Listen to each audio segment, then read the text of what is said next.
I would please invite Emma Joyce, the policy analyst, to come up with her report. Through the chair, I've got nothing further to add. We can just hear the submissions if we want. Great. So for those of you who haven't heard, Emma has nothing more to report, so that's fantastic. Thank you. Are there any questions from council? No? Great. We'll move on. So we're about to hear from all the submitters today. I will call the names of the submitters who have asked to speak to their submissions. Each submitter has 10 minutes allocated. We have all read your submissions, so there is no need to reread your submission. The purpose of the hearing today is for you to highlight the points you wish to make and to allow the Mayor and councillors to ask questions, not statements, of clarification. This is to ensure that we fully understand what you are saying to us and that when we come to deliberate, we are very clear about your submissions. The committee will meet on the 24th of March 2020 to deliberate on all submissions. At that meeting, the committee will be making decisions on the submissions and our recommendation from the policy committee will go to the council for adoption. After the council meeting, you will be advised individually of that decision. I will ask that when you come up to the microphone, you please speak into it and turn it off when you have finished. There is a button to push on the microphone and it will glow a red colour when it's on. And the reason that we ask you to turn it off is because it will avoid any speaking feedback. I would like to remind all councillors and the Mayor to put their phones away and respect the time and commitment it has taken to each submitter to be here. And we will just reiterate this throughout the process. Could I please ask Chris Doms to come up for the first presenter? Thank you, Chris. Thank you. Just going to load a presentation.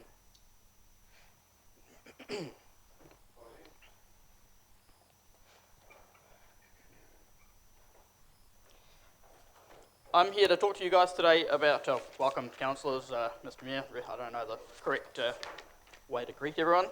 I'm here to speak with you today about the Forester Drive Esplanade in Welcome Bay. The Forester Drive Esplanade is a strip of reserve land that stretches from Ty Park down to Welcome Bay Road. Just to be clear, it's a fully owned, fully reserved piece of land. It's not a, there are no riparian rights, there's no Queen's Chain issues like there are with some of the other areas of waterfront around Tauranga. Last year, the Tauranga City Council Parks and Recreations Department finished their review of coastal encroachments, in which they looked to remove existing encroachments from beachfront land. Now that that program's over, they're performing the same reviews along Tauranga's waterfront areas. Over a long period of time, the residents along this strip on Forester Drive have built walls, plantings, and other encroachments that have had the intent and function of blocking public access. Over time, the encroachments have become more and more excessive and have converted what ought to be a public space of reserved land into a private playground for these residents. As you can see, we're not really talking about subtle here. I want to just bring your attention to this particular picture, which is a reserve alleyway that comes from Forester Drive down to the waterfront, which ought to give us public access to the waterfront. However, residents have taken it upon themselves to block access from the public alleyway onto the public land.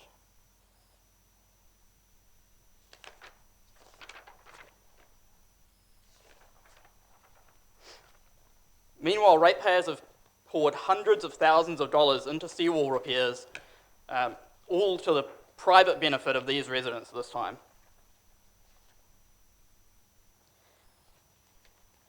Council's immediate plan, what's Council's proposal at the moment? Their immediate plan is to remove all the encroachments, meaning the walls, the plantings, structures and other things that the residents have built, and turn it into a length of mown grass walkway, which is a cost-effective proposal that will quickly turn this back into usable reserve space, which is its rightful use to the public. The public response from my discussions has been absolutely amazing, with hundreds and hundreds of people coming to me telling me what an amazing idea it is. There is massive public appetite for more public spaces in Welcome Bay. A lot of people consider Welcome Bay to be a bit of a forgotten suburb. I don't think that's true, and this is council's time to prove that. Look at the kind of responses we're getting. The list just goes on and on and on.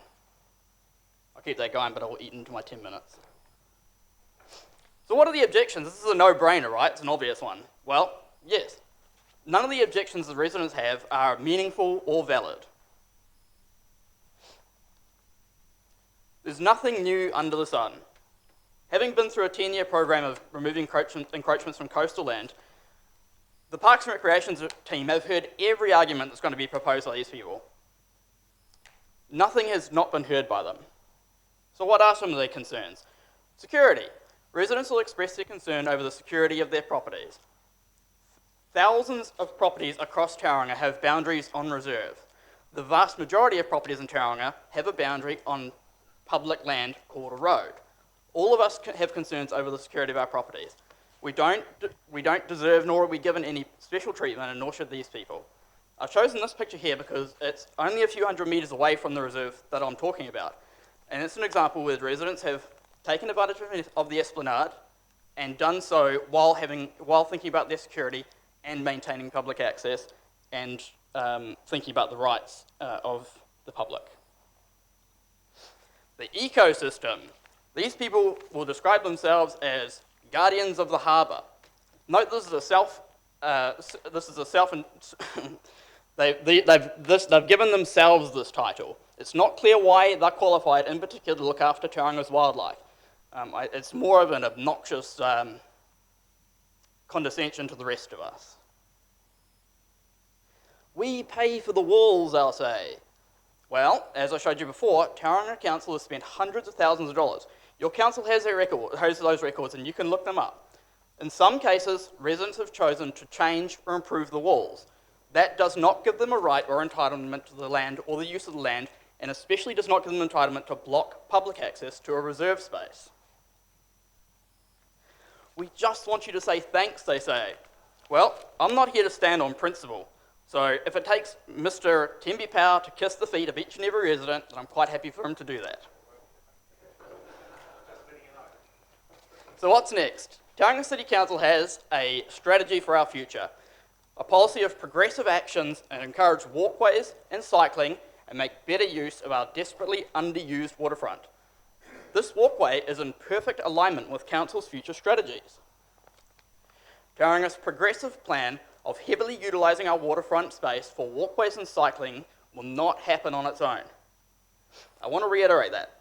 Making a world-class city does not happen in the absence of actions. It takes every little action added together over time. I just want to make one final point before I wrap up here. You'll hear from these residents. They'll make themselves loud. There'll be quite a few of them. I don't want this to unduly influence the policy process. They have no case, legal, moral, or otherwise, and they know it. So they're using their last-ditch effort to interfere politically. It's time to do the right thing. The community has a greater voice overall. The individual interest of these residents is strong.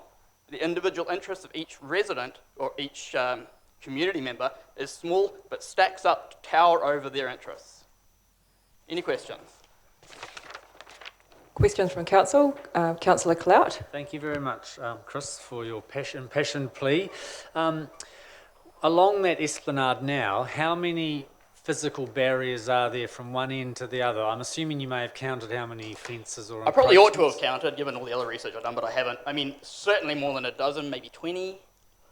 Out of all the houses down there, I don't even know how many houses are on that side of the road, but I'm going to say 1 in 3 has put up a physical barrier that prevents access.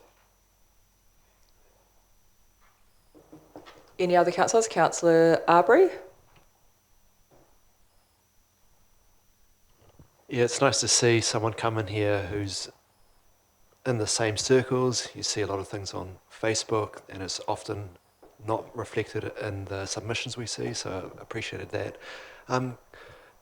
That original question that showed the hundreds of reactions, what was that post? That was on the Welcome Bay notice board Facebook group. And what did it say Oh, that got all those reactions? I just That missed was basically a description of what it is and what I'm trying to do to push it further along. And how many responses did you get?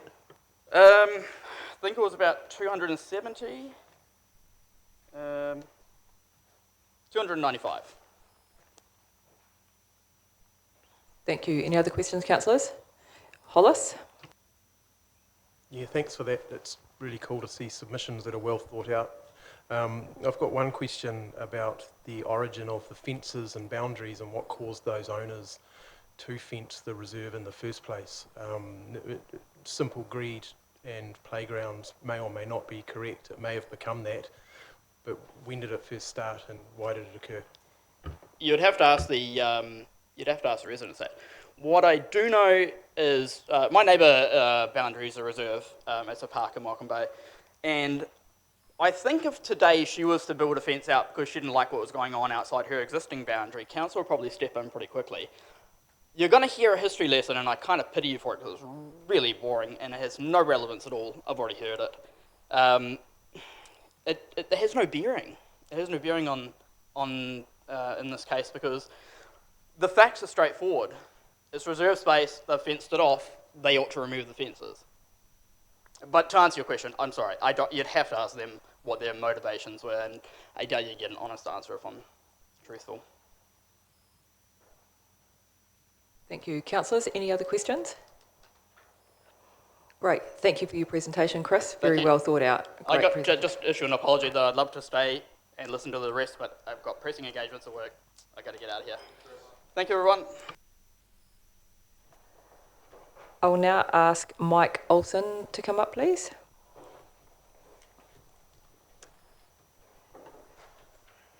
Thank you, Mike. Just before you begin, are you okay to waiver your legal privilege when presenting the legal opinion? Yeah, sure. Are you okay to waiver your legal privilege when presenting the legal opinion? Thank you.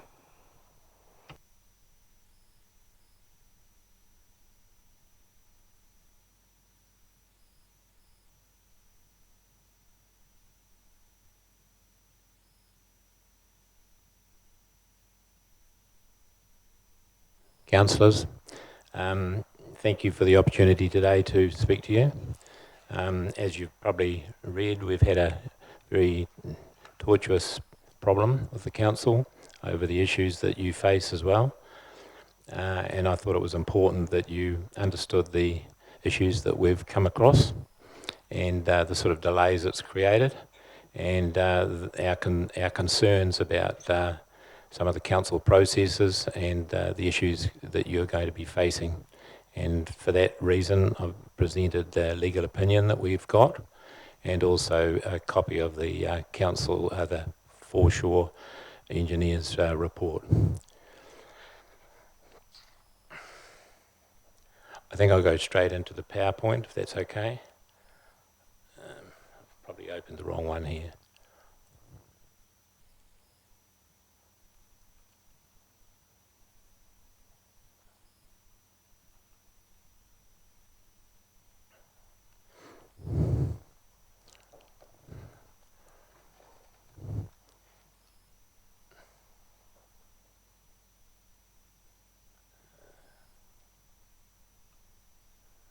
We've got three concerns that we would like to be considered under the Coastal Structures Policy, along with the issues raised by our council, the legal counsel. This is a picture of our properties. The one on the left was sold to a neighbour a couple of years ago and was approved by that neighbour.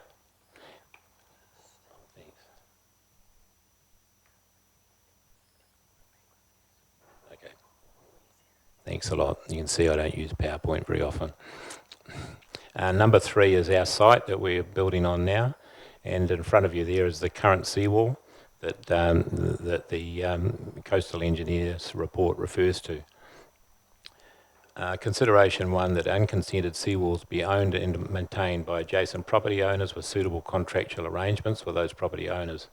A seawall adjacent to Council Reserve, which was vested in Council, that a coastal scientist attached report states that with maintenance is suitable. And that statement is copied here, and it's in the report as well. The Auckland Council provides this ability now. This is a photograph of the full seawall, which includes about 40% of it is our neighbours, and the far end is ours. So that approval was given to the neighbour 2 years ago probably, so there's some issues around that as well. RMA Part 2, Section 6 has obligations relating to maintenance and land stability. The reserve land adjacent was vested in Council for a coastal walkway reserve, and Council officers are refusing us to rely on that as they may not maintain it, and we don't believe that's acceptable. Council need a strategy and a policy in this regard. The coastal engineers report said that the seawall is in good condition, but it will need maintenance going forward, but it believes that it would last more than 50 years. What about protection of the Esplanade reserves like those in the CDBD along the harbour? I've put a timeline here just to put things into perspective, and in my opinion, lack of planning. Council received Tonkin and Taylor's Taronga study in December 18. 6th of June 19, our amended House resource consent was approved, no mention of seawalls. 31st of July 19, our house was lodged for building consent, no mention of seawalls in the process. 30th of August, we were requested by Council, RFI, that the CMW Geotech report be amended to include the Tonkin and Taylor report issues. October the 19th, Foresight report advised current seawall suitable with maintenance. This is not what the Council officers wanted to see, so they requested a peer review using Tonkin and Taylor, to which I refused, as they already had an expert opinion, and there would be a conflict of interest using Tonkin and Taylor if the issue went to court, and this has been acknowledged by the infrastructure manager. All this, and yet there's no policy on council seawalls as it's still being done now, and yet council officers are in effect making it up. The council consenting structure is very difficult to deal and communicate with. In addition, shared management between infrastructure consents and reserves is a very inefficient structure, as there's no proper accountability. Council management need to address this urgently to eliminate the following example. A meeting of the Taronga Council officers in January this year, we were advised that there's no way council would issue a consent committing to maintaining the seawall. They may even decide not to maintain it at all. I requested to know then why I was forced to provide a coastal engineers report and requested another peer report of the same when costs were in the order of at least 15,000 and more if we got the peer report. Prior council's legal obligations have been raised with officers. I asked the reserve if the reserve department had checked their legal obligations, and they weren't really involved in it at all. There was no response at the meeting to any of my questions by any of the 5 officers attending the meeting. I wish to submit my legal opinion, which refers to many council policies that need review and consideration. In support, I also present a coastal scientist report. I know that my statement about the structure is pretty strong. However, I'd like to say that I've been a director of a lot of large companies. One I was a director of for 23 years had sales in excess of $2 billion a year. My own business was doing 88 million with 285 staff, and I've had a lot of other business, done quite a few business recoveries. Any questions? Thank you very much. Any questions from council? I'll go with Clout, Hollis, then Hughes. Oh, thank you very much for coming and presenting, Mike. Can you just, in layman's terms, give us the fundamental, your take of your barristers or solicitors' submission to us, just the key elements? Well, there's a lot to it. There's quite a bit to it.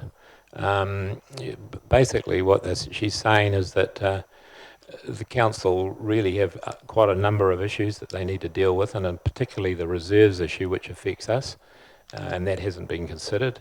And I would have thought that that should have been done as a policy, so it could be incorporated in what you're doing now, whereas that hasn't happened. And we've vested this land in council, which is, I think it's about 5 metres at one end, widening to about 8 metres at the other end, and the seawall runs adjacent to that. And the problem that the council staff had was that the seawall is unconsented, and I offered to maintain it, and a encumbrance was put on the title to allow that to happen, but then they found that we didn't own it, so we couldn't do it. So here's a perfectly good seawall. Coastal Officer's report attests to that, and we've had to get an engineer to design another seawall inside the council's reserve land at more cost. I just think it's ridiculous. Thank you, Councillor Hollis, followed by Councillor Hughes. That answered a fair bit of what I was thinking, but as far as the seawalls around the rest of the harbour go, I'm still trying to get to an understanding of why they've been blocked and stopped public access to the reserve. I have a feeling that it came down to maintenance of those areas and the owners of the land adjacent, incumbent on them, but do you know anything more about the history of the blockages? No, don't. Sorry. I don't live in Tauranga. I live in Paraparaumu, and I've flown up here today for this presentation. Then sorry for that, sorry. Councillor Hughes. Hi, thank you for bringing this all so clearly to our attention. I'm just wondering, your property's on 4th Ave, which is part of the Memorial, the link between Memorial Park and the city. Yeah. Has this discussion for you been? Does the seawall allow the access for a walkway to proceed at the same time as that? Is there a problem with that part of it as well, or is it just the seawall? Well, it will need to be joined with others because at the moment it's sitting on its own pretty much. Yeah. There's a real problem next door with council reserve land at the end of the reserve on 4th Avenue. Yep. There's been a slip there a few years ago. We wrote to council about it some 4 or 5 years ago. Excuse you, Heidi, can you turn your mic off? And I've brought it up with Barbara Dempsey, and she's undertaken to look into that, but that slip is quite dangerous because it's endangering the property next door, and there's no seawall frontage or anything to that. I should have put a photo in the slide. Supplementary? Is it, can I, so have you seen because there's been, Tonkin and Taylor has done plans for a whole walkway along that area, which of course would involve a lot of works with it. Is this, if that walkway or part of that walkway was to happen, would that solve the issue along your property, or has that been lined up at all with what? There's really been no debate about that because at this point in time what I've read is that there's no decision being made as to whether that walkway's out in the sea and structured on piles, or whether it's right adjacent to properties. Personally, with the seawater rising side of things, I think the one offshore would be a much better issue, especially for us because we've had quite a bit of problem with people just wandering in from outside. We don't have any problem with them using the coastal area, but not coming up through your property. Thank you very much. Council, our time's up. Is there any other pressing questions that any councillors have? Fantastic. Thank you very much, Mike. All right. Thank you very much for that. I will now ask Mark Appledorn to come up. Thank you, Mark.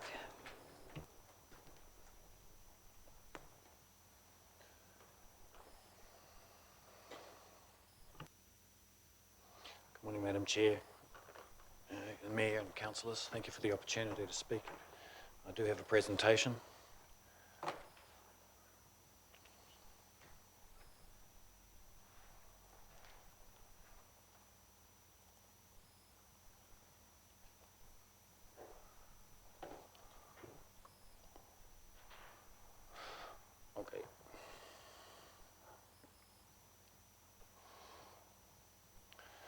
keep it short and sweet, I hope.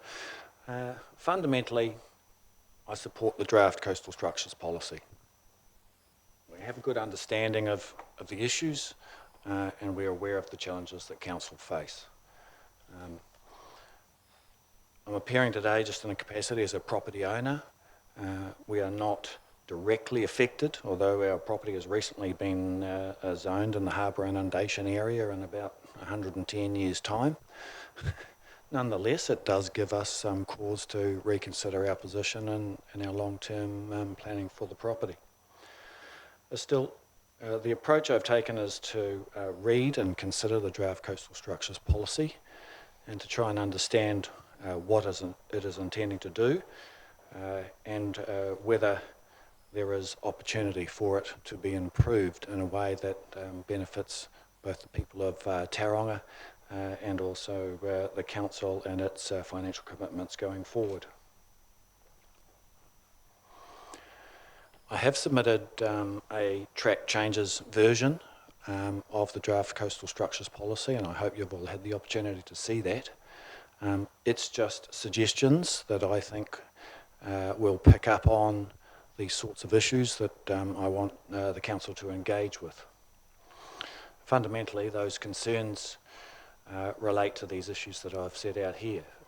First of all, I do not believe the policy as written adequately provides for collaborative response in partnership with other agencies, in particular the Regional Council and the Seaward side.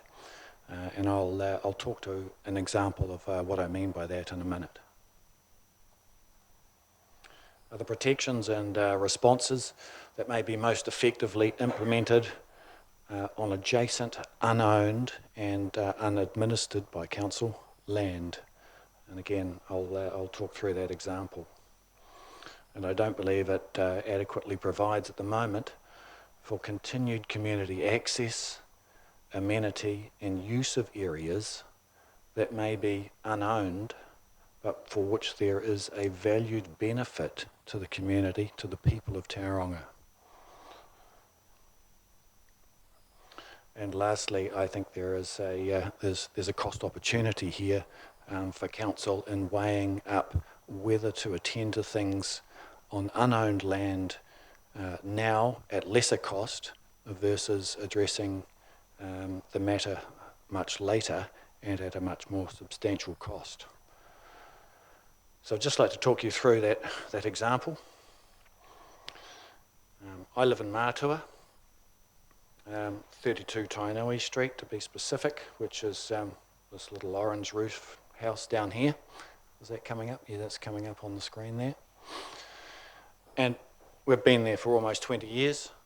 And over that time, we've observed the movement of the harbour and have ourselves become concerned about how there's a loss of the foreshore area in this area.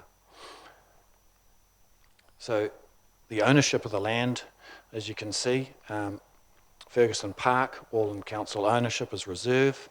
And then there's an esplanade reserve that runs around very narrow, it's a couple of metres past these properties. And around the foreshore area. And the policy as written says there will be defences against esplanade areas.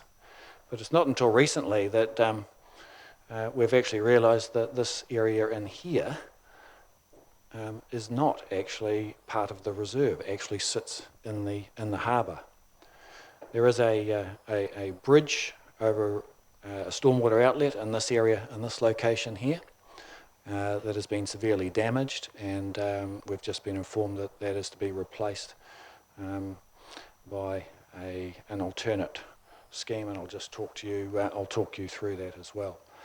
But that's the land situation. There's a number of odd parcels of land here that are not within council ownership, but for which, for example, this piece of land here.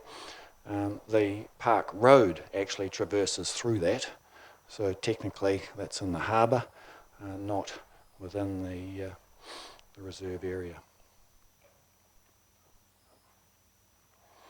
So just zooming in terms of coastal structures, There's a dual stormwater outlet at this location. There's a wastewater pump station on the reserve in this location.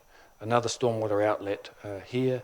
There's an overland flow path which actually runs down Kirrawai and out through the reserve and into the harbour here. And then there's the esplanade. This headland here does have a relatively substantial rock wall, but public access via the esplanade is just along the foreshore and the sea. The harbour comes right up to it. It's not passable without getting wet up to about your thighs at high tide. In terms of other structures, this section of Ferguson Park does have a low stone wall at the moment. It's gradually deteriorating, and every now and then pieces fall out. The harbour does overtop it at high tides and comes up onto that onto this road area. But further around on the northern side of Ferguson Park, of course, there's been substantial expenditure in the placement of structures at that point. So there are a number of structures here, some of which, the bridge, for example, little pedestrian bridge, sits in the harbour at the moment, and the replacement version of that, I understand, is to be about 10 metres further inland, which again will sit in the harbour. So that's a bit of context for you. Google's a wonderful thing.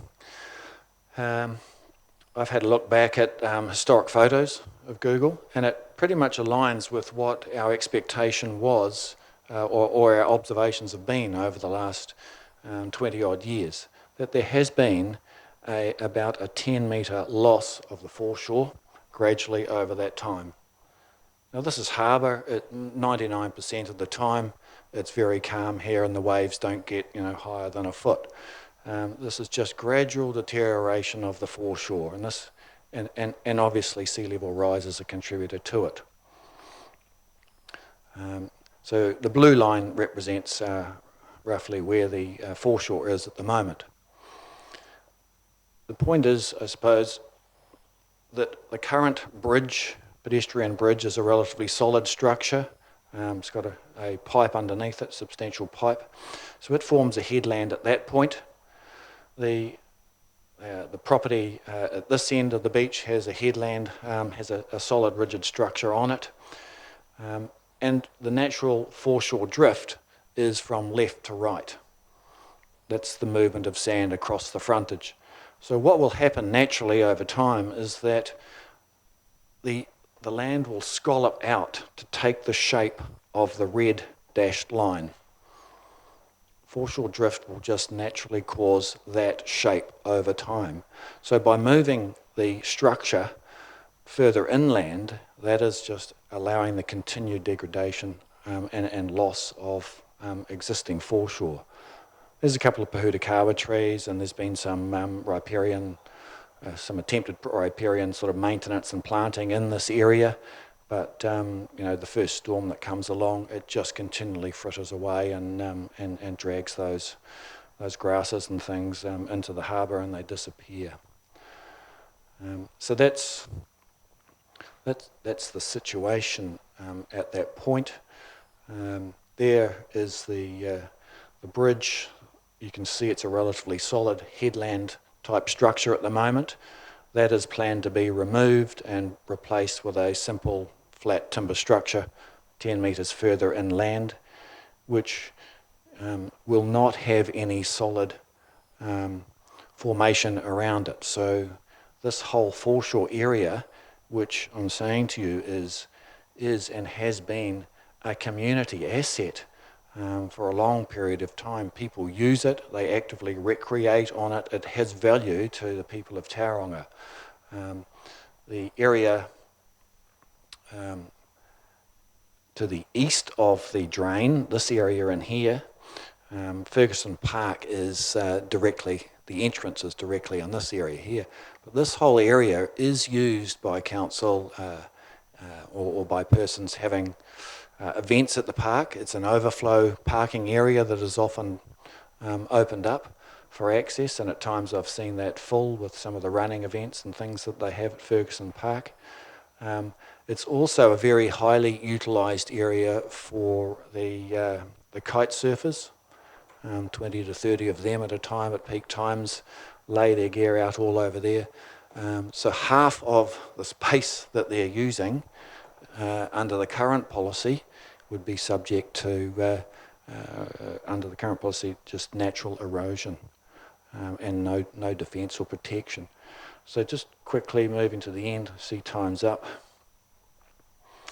What I'm suggesting is that very simple defences now, or perhaps sometime earlier, and I've been talking to the council officers about those. She's suggested things like, they call them sand sausages or something.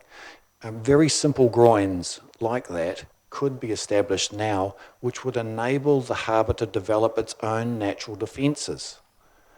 The alternative that the policy proposes effectively is to construct substantial structures at some point along the red line to defend the esplanade, not the houses, because the policy is not defending the properties, it's defending the esplanade.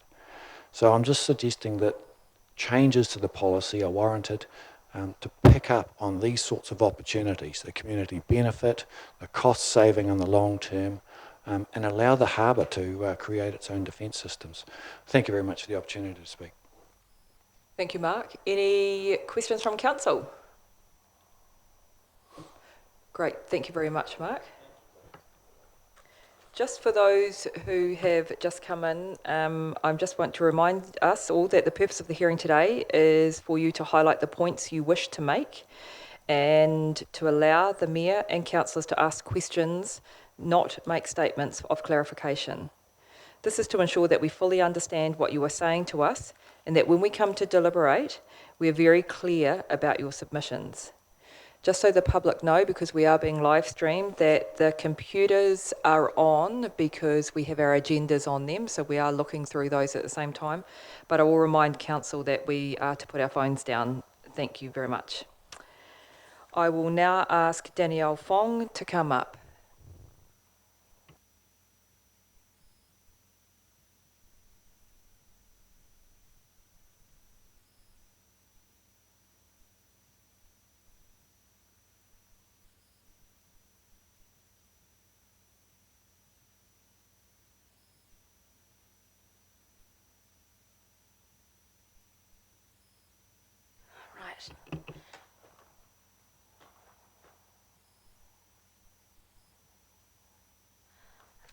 Okay, my name is Danielle Fong. This is my first time doing this, so bear with me if I come across a bit nervous, but I'm excited to be here. Why am I here? Well, basically, I got sent this information about the coastal structures policy, and I was all a bit confused and miffed and perplexed with what it's all about and what it's going to mean for me. I have so many answered questions, and a lot of them I posed throughout this presentation. I think that council have outlined in principle what the options are, but many landowners don't know logistically what this will mean for them. Two proposed changes allow landowners ownership and responsibility. No case studies or potential examples of this. So how can I really vote or indicate my preference if I don't actually know what the potential options are? So I feel maybe it's a bit premature to ask me as a landowner what I think about this. If I don't know the logistics and the implications, how can I make an informed choice? Sea level rise is happening. Why isn't it being taken into consideration a bit more? The council reports indicate sea level rise and that we must look forward to this as we go forward with the development of coastal structures. Throughout my recent dealings with the council and information I've been sent due to where I live, I in some ways feel that the left hand isn't talking to the right hand of the council, and I'm getting mixed messages from different people and mixed information. So I just wanted to point that out, and I endeavour to clarify things as I go. So, I do live on Forrester Drive. You've already seen some shots of where I live. Today, this is my residence. We obviously live adjacent to an Esplanade Reserve. There is a planned walkway in front of, well, along that grass verge there. I am not here today to really talk about the walkway. I believe that this is about coastal structures, and yes, there is a bit of hand in hand. That's not really why I'm here. Along the front of our property, or actually in our property, and only a small portion is not in our property, there is a wastewater pipe running primarily on our property, quite at least at one end 3 metres in, and at the other end it cuts through and intersects our property. So along Forrester Drive there is a wastewater main that must be protected. If the seawall fails, the Esplanade Reserve will erode, the private property, my property and others will erode, and that will impact the wastewater pipe. Whether or not there are in the pipeline an idea to move the wastewater pipe, I don't know. Maybe that is the long-term goal. However, there are pump stations and things also local that will be at risk, so that obviously is going to cost a lot of money. If responsibility is given back to me, the landowner, we'll be protecting a seawall, or maintaining and paying for a seawall that potentially could hold up a walkway and protect a water main. That doesn't seem quite fair. I find it difficult to also understand that if the council can't afford to maintain seawall structures, how are residents going to as well? Obviously that's something that's going to need to be managed going forward by residents and the council. So it's going to cripple Tauranga Council finances going forward as climate change. Maybe not in our lifetime, but in the near future. The current situation, this is our seawall at high tide with a medium wind. This is not a storm event. Water is over our seawall. This is leading to erosion. You can already see the washback. Every wave that comes over is a little bit of dirt, a little bit of soil that is going back out into the estuary, into the waterways. As you can see, water does splash over the seawall there. In some areas, the esplanade is only 1.5 metres wide. People, if the walkway does go ahead, it will be dangerous and people potentially could get wet. And this, I emphasise, is not a king tide. I took these photos in December. It could be a danger. Seawall repairs have been made, some by landowners, some by the council. In particular, recently they spent $290,000 repairing 4 to 5 Forrester Drive properties seawalls. They also spent $290,000 at Tai Park, which is the local park at the other end, repairing that seawall. These seawalls are already being overcome. I see this as a waste of money. I don't know why these coastal structures were just built last year and not built with more conviction to withstand, the current day-to-day. So I hope that going forward, whatever happens as a result of this policy, is that things will be, built a bit better and with a longer impact, a longer lifespan. Okay, I'm just going to show you a short clip that I was hoping would play.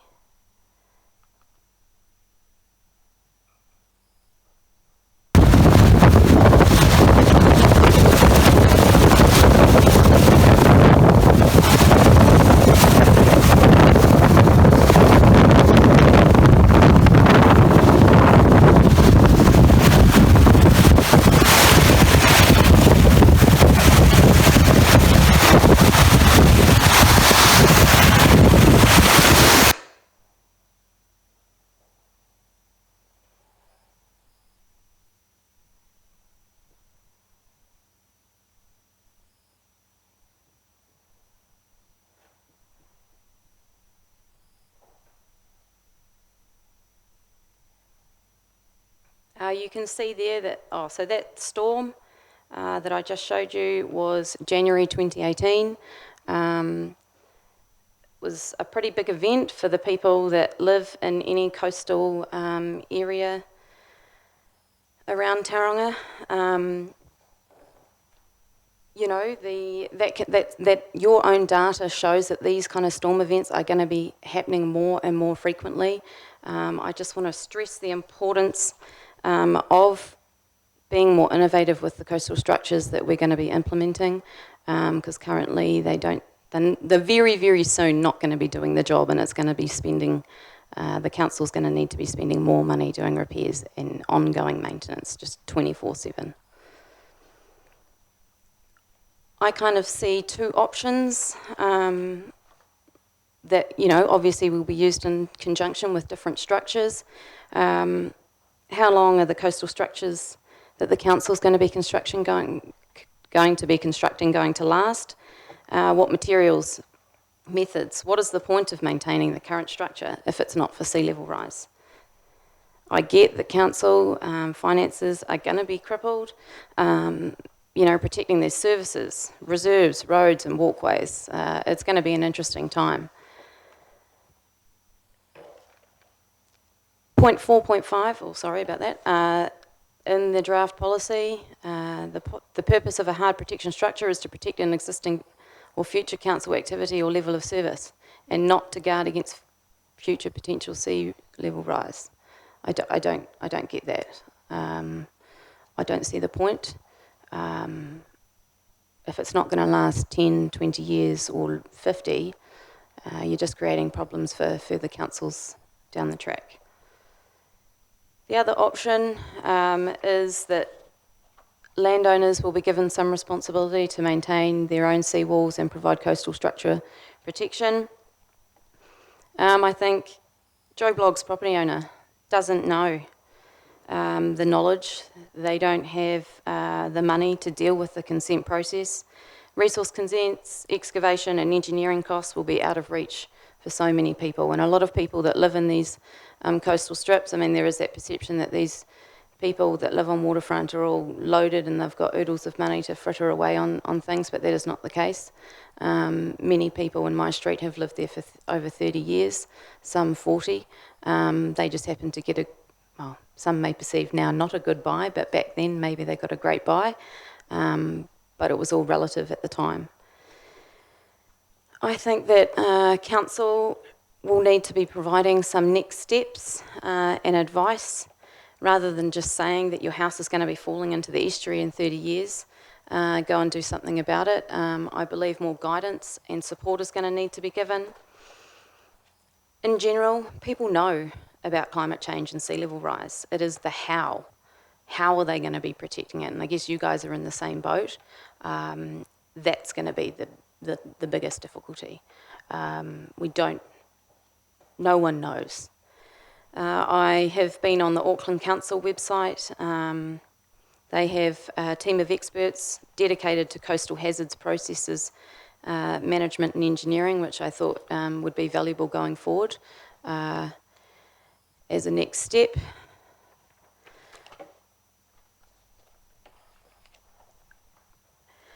I think if there is a strip of properties that have been given their own responsibility to protect themselves, if there was a seawall and then a reserve, or maybe not a reserve but a council maintained seawall, that if one person doesn't maintain their seawall and you are left out, or you know you've protected your property, the people around you have not, their properties are going to get eroded.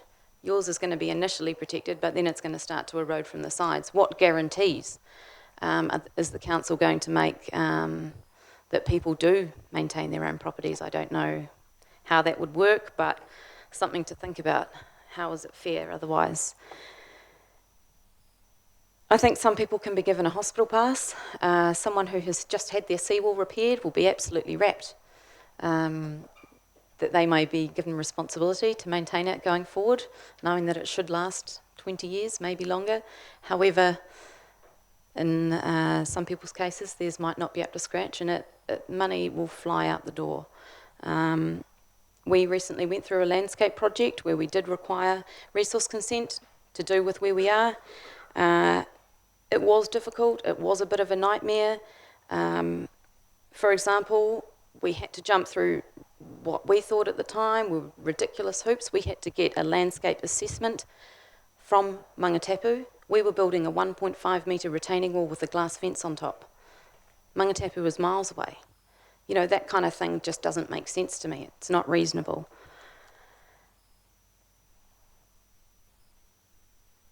I think that the council has already got some consents for this kind of stuff. Is there opportunities for landowners to work with council in conjunction to create seawalls and protect esplanades and properties together? I've pretty much mentioned my going forwards as I've been going. I just think this is going to need to come back for regular review, where the goalposts are going to be constantly moving. This has been 14 years. It seems ridiculous that it has taken this long to review this policy.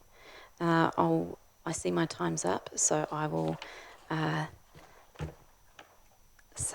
open it up to questions.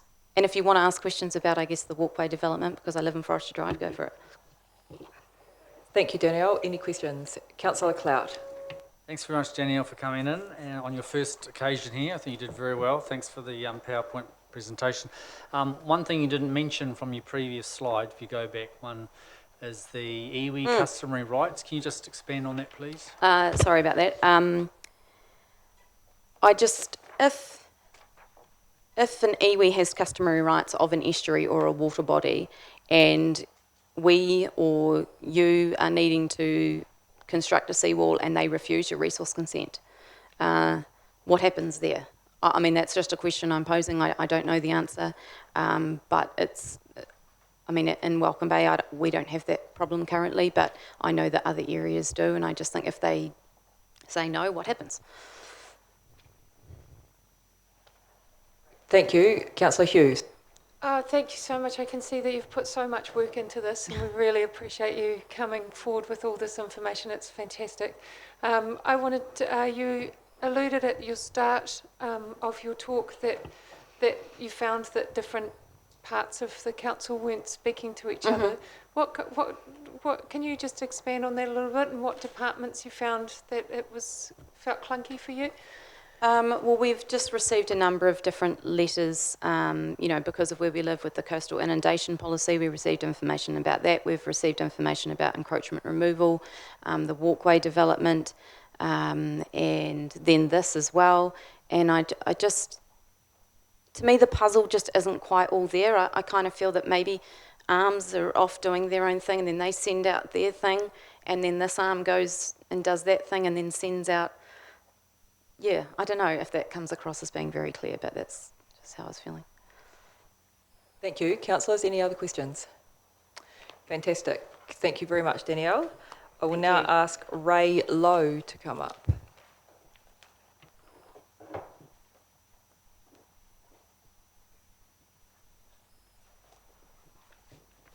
Yeah, hi, I'm Ray Lowe, and I also live at 63 Forester Drive, 3 or 4 houses away from where Danielle lives, actually, seeing as she's my daughter. I've got a slightly different approach to the issues that are in Forester Drive, because they're an example of what's going to happen all around the Tauranga Harbour's estuary as sea level rise takes place. And I think that the proposal here of coastal structures and what's going forward is actually a perfect timing for Tauranga City Council and the other councils that are involved in this, because it's not just a Tauranga City Council problem.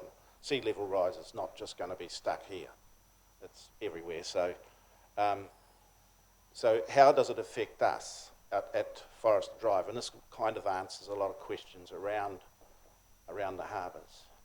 And so, yesterday morning, or Monday morning, I actually decided to make a story stick up as to how the sea level is going to impact on my property going into the future. and it's a very near future. We chuckled, I heard earlier some chuckles about 100 years, but my grandchildren are going to be possibly alive in 100 years' time. So what's happening is affecting us. So it won't affect me directly, but indirectly. So we have to really take care of this for our kids as well. So this is something that we need to be researching and dealing with now, because now is the time to draw the line in the sand and make a decision, as was previously mentioned. Out Forester Drive, we've got a sewage pipeline running across in people's private property right around the estuary, basically. So it's up to the council to decide whether that's an essential service, because clearly in the structural, other older coastal structure policies, they clearly state that they're not interested in looking after private property. That has been mentioned several times one way or the other. Particularly if that private property hasn't got any council interests, I guess. Government has also played a role here in that they've handed down to, I believe, the councils a statement which says principally don't put too much money into low-lying areas. Don't go chasing stuff that given 20 years' time is going to be underwater, and how quickly that is going to happen. And I'll just show you a little, this stick here. This is the rock wall of my, you saw on the previous pictures, the rock walls. So this is my rock wall, and it stands about here on me, okay? Now down here is the tide. This is Monday's high tide. So my rock wall is about 500 mils, 450 mils above the highest tide. It's not the highest tide, by the way, because there are still super spring tides to be involved in this. So that is how it is at the moment. Now, that position there is where that storm surge came to on my boundary. It washed up to the front step.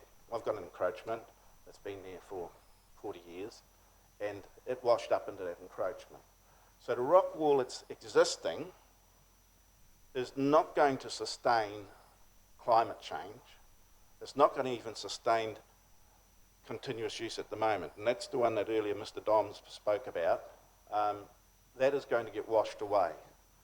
We are then going to be left with an existing wall that was the boundary of the existing subdivision, and that is a lower wall again, and that will obviously become washed away as well. Now, as the soil erodes, all the other structures, including the earth, the sloping earth, I've got another rock wall, they'll become undermined, they will collapse. And this is going to happen a lot faster than people think. I know this might be sort of glazing over a wee bit, but here's the walkway that is proposed. That's the height above my rock wall, roughly where the walkway is going. So the surge was above that, and that was a one-off event. But in the year 2045, that mark there is going to be there. It's going to be 100 mils lower than my rock wall.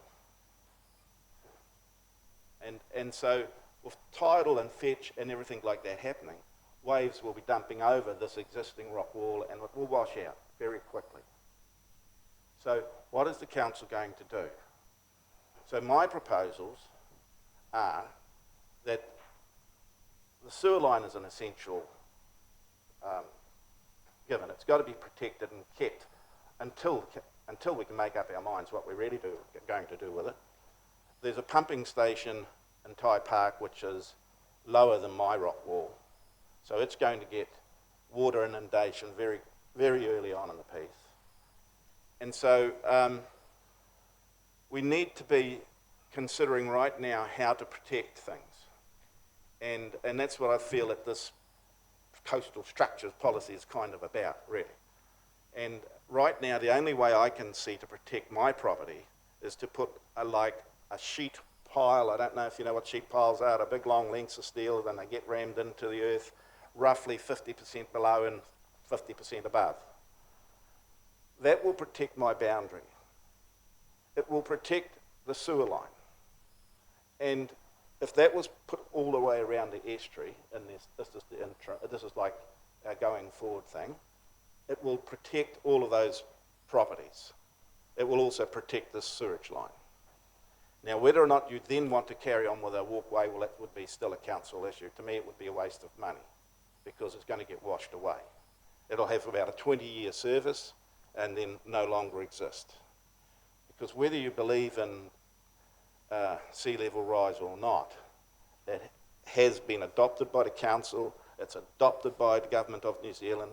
We have to go with those rules. So we're stuck in a rock and a hard place. So just to elaborate a little bit more, the rock wall sitting here, year 2130 is way up there. That's the height of the top of my rock wall in section at the moment, but that black line here is the future 110 years away. It seems crazy, but that's what we're being told. And that's in all of the council documents, Western Bay of Plenty council documents. It's available online. It says here, just as a matter of interest, the year 2070, sea level is going to be rising possibly 700 millimetres. That's the distance that I've put basically from that line, from here to here. So we've got a short period of time. This is all going to come in a big rush, and people are, if we're not prepared for it, it's going to cause all sorts of issues around the countryside. And in the year 2130, 1.59 metres high, and that's what this measurement up here is about. So what is the council going to do? I think it needs to draw a line in the sand. It needs to say, we've actually got to tackle this head on and do something about it. So in the future, these structural piles I'm talking about that get driven in, they're not that expensive. You've got to kind of consider, and I shouldn't probably say this, but every job council does and an outside contractor does, they want to make maybe up to 30% profit. So all the money, and that profit is ratepayers' money. We have to pay for that profit. And so I'm just saying council perhaps should take ownership of some of these things and get their own engineers involved instead of all the time passing the buck to somebody else sort of thing. Because we don't have to be responsible for it. Someone else has taken over responsibility. If it fails, well, it's not the council's problem. It becomes the people that have been given the job. And I guess that's why they need the 30%, I'm not sure, markup in that. So there are new ideas coming out around the world. You can actually get vinyl piles. Same kind of thing as the steel, but they're actually made of PVC and long-lasting plastic. And they can be driven into the earth the same way. You can, and the lifespan of these, the vinyl ones is, they say 50 years plus. The steel ones, if you use the heavier duty ones, could have up to 150 years usage. Timber, which is also, I've investigated, the problem with timber, they won't give us any warranty, so all that new timber that's been put around our estuary at $300,000 or $400,000 by the council is subject to a sea worm eventually gnawing it away. And so I see my time is up. And so, if anybody's got any questions, fire away. Great, thank you very much, Ray. Any questions? Councillor Hollis. There's a country in the world that's already solved the problem many years ago, and if we were truly serious about sea level rising 159 centimetres over the next 100 odd years, we would follow that country's lead and just put 3 metre high dikes around the riparian edge of our harbour if we were truly serious about this being a major issue. What do you feel about that being outside your property, a 3 metre high dike that would go in and fix the problem? I'm absolutely for it. At the end of the day, it will save my property, may give my grandchildren some inheritance. At the moment, the value of my property, I guess, is sliding downhill or into the water. I see that the cost of those walls you're talking about, I did my estimating, and it's roughly like $3,000 for steel per metre.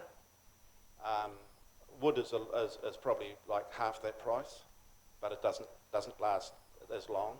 And vinyl, I'm waiting for prices to come in on vinyl to find out how long that'll last. And that's what I firmly believe we have to do right now, is start considering that aspect. When you consider all the valuable areas around, like even down Fraser Cove, that'll be underwater in a very short period of time. Like even this morning driving across the Hairene causeway there was an extra high tide. If there was wind blowing, and it's happened plenty of times before, the wind blows the water straight across onto the road. So, you know, it's not going to take much. The other big problem with this is erosion. Tidal movements are going to double, like not the tide in and out, but the speed of the tide is going to have to double. So at the entrance at the moment it's 4 knots, moving the water that we have. It's got to move a lot more water, and it's all got to go through the same space, although some of the Matakana will disappear. It's got to speed up, and the potential erosion rate is going to increase dramatically. Thank you. Thank you. Any other questions, councillors? Great, thank you very much. Council, we are just waiting on one person, so we are just going to stick around here for the next 5 minutes and then make a call then. Thank you.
Remind everybody, and just for the purpose of Kate who has just joined us, that the purpose of the hearing today is for you to highlight your points you wish to make and to allow the Mayor and councillors to ask questions of clarification.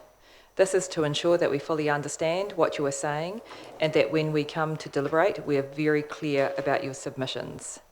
Again, just to let everybody know, the computers are on because our agendas are on our laptops, and remind council to put our phones down. Thank you very much. Good afternoon, councillors. Firstly, apologies for being a little late. I just flew in Wellington in traffic. Lucky this isn't on traffic today, or I'd have a complaint. Firstly, I just wanted to also say that I'm here in personal capacity in relation to both family trusts in Matua and in Mount Maunganui property. I'm aware that a client came and gave a submission that involved a legal opinion of mine relating to his property in the avenues. I'm not here as a lawyer, although obviously my legal background, as well as having lived here all my life, inform what I'm going to say to you today, which is more driven towards policy with an understanding of the legal issues around this policy. My first major concern is really in relation to process. I understand that on the 31st of July 2019, Council undertook to put out for consultation the draft coastal structures policy. Really, in terms of the implications of that or how that was going to affect landowners, there was a letter that I've seen that went out. Really, in my view, none of it gave landowners a full understanding of how it could affect their properties and how it has. And in my opinion, the way in which the council staff through the different departments have implemented imposing it while it's at draft stage has been grossly unfair to landowners. And that's because of the inconsistency between the planning department on its resource consents and then its building department, albeit under different acts. As far as a landowner is concerned, the council is one entity and they expect consistency in how that's understood for them and how that rolls out. So, my first point is that whatever the council decides and where it lands, until it lands into a final policy, that should not be given effect to in an ad hoc manner in terms of the regulatory process. In my submission, the appropriate process, and one to which the reports that I've seen for Tonkin and Taylor expected as through the regional council, is that it follows through, the RMA process from the regional council, RPS, down through the district plans, and then through to your building consents department. That's the nature of how development rolls out in the city, and that's how I'd expect that your coastal structure policy would come through in terms with giving full public participation, the input and benefit of rigorous expert challenges to that, which actually end up in better outcomes. In my experience, through any kind of policy, that rigour that goes through that public process usually involves a better outcome, and one that the public then carries on that journey through to understanding. The second major concern that I have around what's been touted so far is, I guess, again, due to the lack of analysis under an RMA process that would in fact look at costs of alternatives and costs and benefits that get weighed up appropriately in terms of objective decision making for the council, is that the process that's been followed with how this is being implemented hasn't given that to the benefit of the councillors. And with that, what I've seen hasn't really considered the actual costs that, while on the one hand you've got the costs of the hard structures, and that's a given, and yes, that's a cost that may sit with the council generally, but weighing up against that is the value of the properties that we're discussing, the benefit of that land in terms of vesting through Esplanade reserves around the city, probably what is the jewel in the crown of Tauranga as opposed to other cities, which is its harbour front, and therefore the opportunity to utilise a coastal policy in a manner which would realise the council having a continuation of Esplanade reserves vested in it, to develop a comprehensive walkway system, to get people to be commuting to work via bicycles, electric scooters. That is the future for Tauranga, having an amazing amenity through its residential areas. And I think that looking at the coastal policy in isolation from that opportunity is a significant lost opportunity, and should be done in a comprehensive manner that takes those factors into account. So yes, I could go on other things in terms of how other cities have dealt with it. I think in my submission I referred to targeted rates, where there is a very specific private benefit that doesn't accrue any public benefit. In my submission, there would be a limited number of those places where the council hasn't already committed to a walkway system.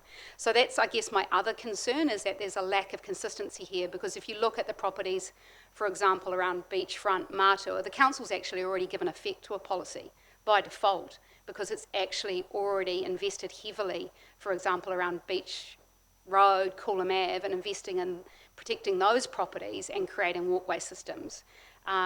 It's already given effect to it without, dare I say it, mentioning my client this morning. The council reserves department, enforced Esplanade reserves being taken for good reason. That is a fantastic walkway reserve that's going to link the CBD through to the avenues, and that's the amenity that's going to draw people to live in the CBD, is those walkway systems. So, while the council's putting out a policy, it wants to draw people to live in these areas, you have to then create the amenities to compete with Mount Maunganui, that's got a beautiful beach walkway system. You're going to have to invest in that. So I think it's short-sighted to not consider it like that.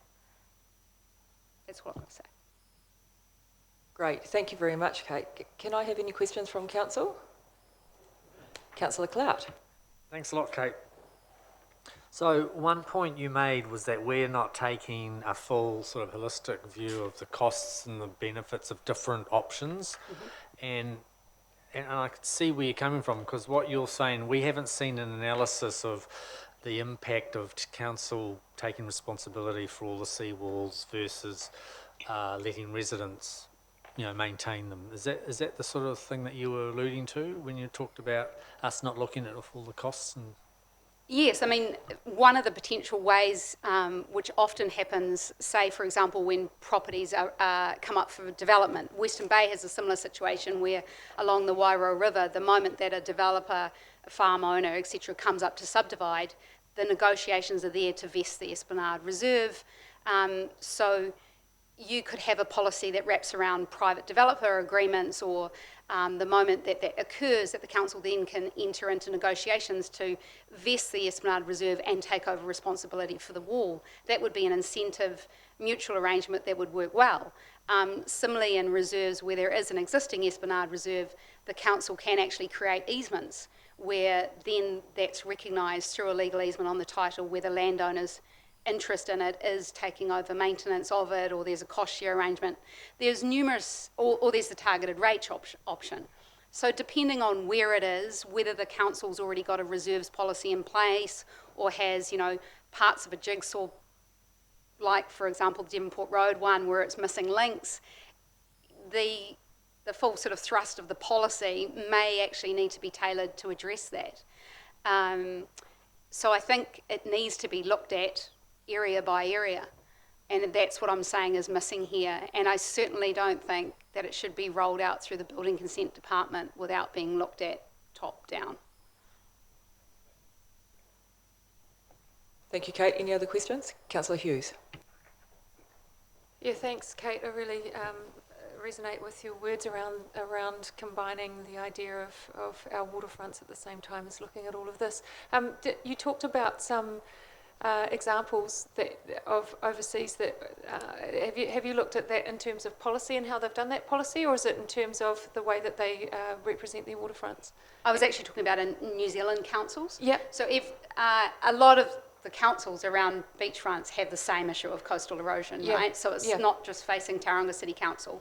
So in that regard, I think the different measures and how they're responded to should be looked at and driven almost from central government, that it's all very well for central government to drive out natural hazard risks and impose that cost on council, but there's also, at the same time as that, you've got a conflicting policy through the RMA in Section 6, which says, and Section 229, which says the council must provide the public and the New Zealand Coastal Policy Statement. So there's three things that says you must provide public access to the coast and harbour front. So you actually have a statutory imperative to provide that. So you can't really create this coastal policy in isolation for that. Great. And from that, different councils have done different things like targeted rates. Thank you. Mayor Powell? Thank you, Madam Chair. Kate, thank you very much for coming in, much appreciated. In your experience, have you got a best practice city that you would model off that has some, if you will, topographical comparison to Tauranga, or if not that, just someone who you believe, a city who you believe is doing the best in this regard? Ooh, that's a tough one. Yeah. I haven't done a comprehensive planning analysis of that, but I think the council should get one. I think that often the councils in this situation are driven as the ambulance at the bottom of the hill, that there's a crisis of a situation, that then, you know, there's a massive slip, for example, or suddenly, you know, homes are at risk, then they drive the policy. I think if Tauranga can get ahead of that and do it in a more positive environment where it's about incentivising landowners, then I think you could be the lead city around this. The council, I know Auckland, for example, has quite a different view of its seawalls, and similarly to Tauranga, I think it's got historic seawalls. My understanding, and again, I would be interested in archived materials from council, is that originally a lot of the seawalls, particularly around the avenues, were actually built and maintained by the Tauranga Harbour Board.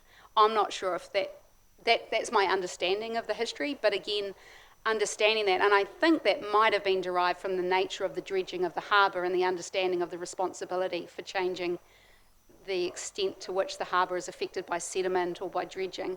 I'm not sure of the exact factual history of that, but again, you know, I would see the opportunity to discuss that sits with some of those major players as well. Thank you. Any other questions from council? Great. Thank you very much, Kate, for getting here. Fantastic. Council, we're just waiting for one more person to come, so I'm going to say that we're going to adjourn, and I'd like to see everybody back here at 4 o'clock, thank you. And we are waiting to see Paul Hickson at 4:05. Thank you.